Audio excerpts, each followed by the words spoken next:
evidence-based. I'd call myself an evidentialist. Um, yeah, so like before I believe anything, I have to have evidence sort of to believe that. So obviously, if I'm a Christian, I want to be a Christian that believes because there are reasons to believe, not like just like it strikes me like a lot of Christians have like blind faith or like a faith that's devoid of like any reasons and stuff, and that bothers me quite a bit. Um, but yeah, based on reasons and facts, as like I've tried to argue sort of like over the years, just that's why I like William Lane Craig so much and a number of other sort of philosophers who provide some really what I would consider like sound arguments, like theological arguments, like the Kalam cosmological argument, the argument from fine tuning. Recently, I argued from supernaturalism. I'm part of sort of Ratio Christi here in like Cape Town, and I did a whole presentation, which basically I made an argument for the reality of miracles, sort of based on the format that William Lane Craig uses for the moral argument. So yeah, that's pretty much where I'd emphasize where the reasons for why I believe what I do. And I mean, that's not to mention that I don't sort of doubt or have doubts or questions like I do. I think if you're an honest thinker and you there are a lot of things in the world that don't seem to make sense at times, and how does that fit in the wider theological system? And those are questions I'm sort of grappling with now as I've been writing over the last few months and years. Yeah. Well, I think what's happened is that a lot of kids have been indoctrinated in materialism and scientific naturalism, like Yeah. from childhood. I don't know how it is in South Africa, or probably varies by where you are in South Africa, but here I find a lot of people are just taught like from the very earliest ages, like first, second, third grade onward. They'll be taught things that aren't true. They'll be taught science wrong. A narrative gets established that science had to free itself from religion, which is not historically true at all. And when I was young, everybody understood that some people just had trouble believing in God, and they had ways of talking to you about it, and a lot of that's, and they would use a lot of the philosophical arguments, some of which I heard as a kid, and I just didn't find them convincing because I was young, but they're useful. Part of it really was science. It was looking at science stuff in the end. I'll give you one. I hadn't seen this book back then, but this is a good book. I think you would like it. I think others would like it. It's called Born Believers, The Science of Children's Religious Belief.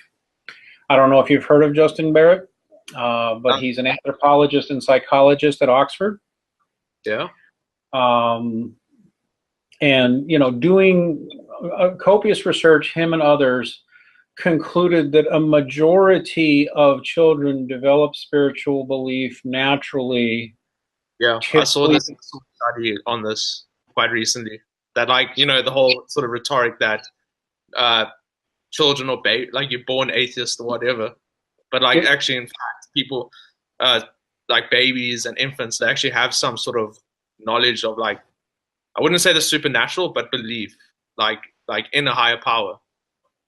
One of the things that for many centuries, actually, the Catholic Church taught, and still does say, I don't know if they taught it, it's not like a dogma, it's just like received wisdom, that all people have a natural understanding of God, or can develop a natural understanding of God without any kind of assistance.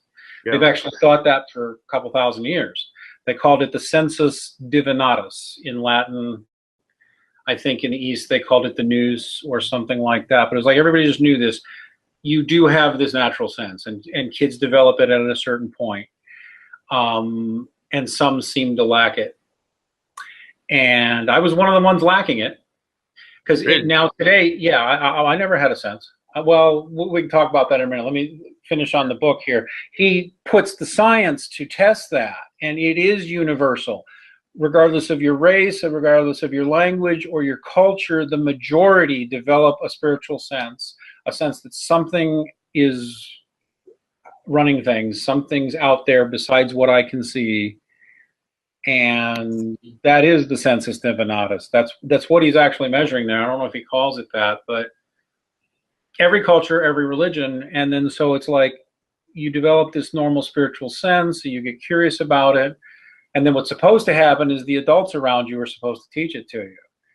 And we kind of cut ourselves off from that. But this is significant because it's natural. It's actually it even shows natural atheism is only a certain percentage have it. Most children don't. Oh, and you know the groups most likely to be atheists, like to have no spiritual sense, autistics. Wow, really? Yeah.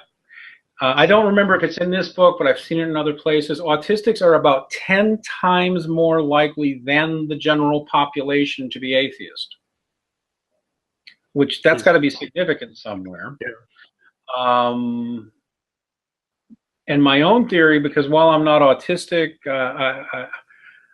I'm one of those guys that's like, you could say I'm on the spectrum a little, but I actually believe that I remember as a very young child, I mean, like, still cradles, I remember my fists holding the cradle, the cage of what do they call that? When you're a kid, well, yeah, a cot that you put the baby in that has a fence that you pull up. Yeah. There's a word for it. Neither one of us can remember it. Anyway, I guess you call it a cradle. Anyway, I'm sitting there with my hands on the bars, and as a child, and I have this intense feeling that something big's looking at me and running everything. And I remember having that experience, but I also remember forgetting it and not ever having it again, or not having it too often again. And that was shortly after an injury. That is. Yeah, no, I'll back up and say I remember having that feeling, that moment in the crib, and I had similar feelings a few other times as a kid. And then I sustained a really bad injury and went through a very tumultuous, horrible period as a child, and I never had that feeling again or that sense again, ever. I actually suspect you can lose that sensus divinatis from trauma, even the whole sense of it, especially if you're a child.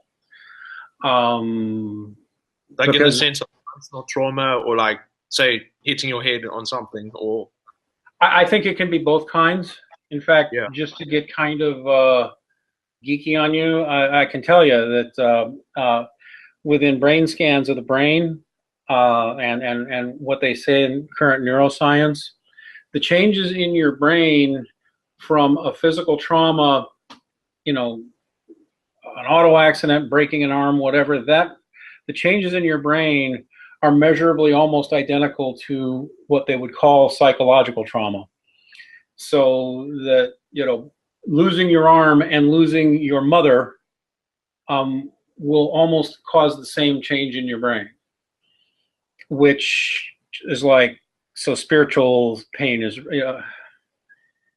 the spiritual experience is as real as the physical experience, is how I would put it. Despite you never know when sort of some trauma can happen that could like alter your whole sort of.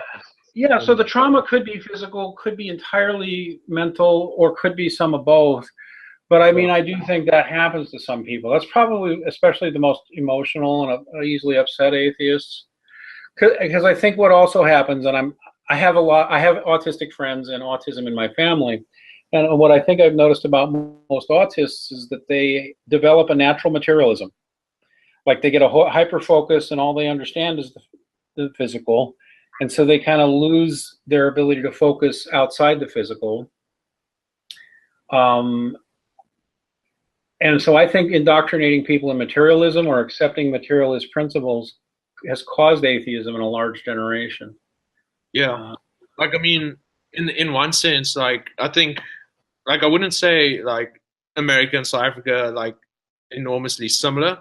But I think if you look at the top sort of universities, like if you go to the University of Cape Town, which is a really good university, like there's a lot of like shared things. Like you'll find the whole issue of like methodological naturalism, like inherent in sort of in the faculties. Like for example, where I study psychology, it's a smaller private institution, but I picked up after a while.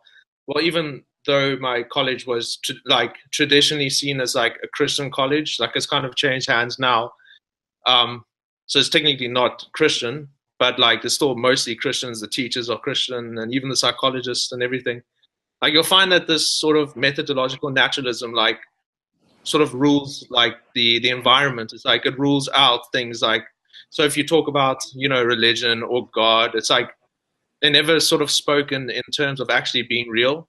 Like it's always like they're ruled out before the conversation even begins. And actually, I for the well, my college sort of newsletter, I wrote a whole article because this is actually quite a prevalent issue, um, especially in the psychology classroom, where sort of secularism imposes its like values on the students.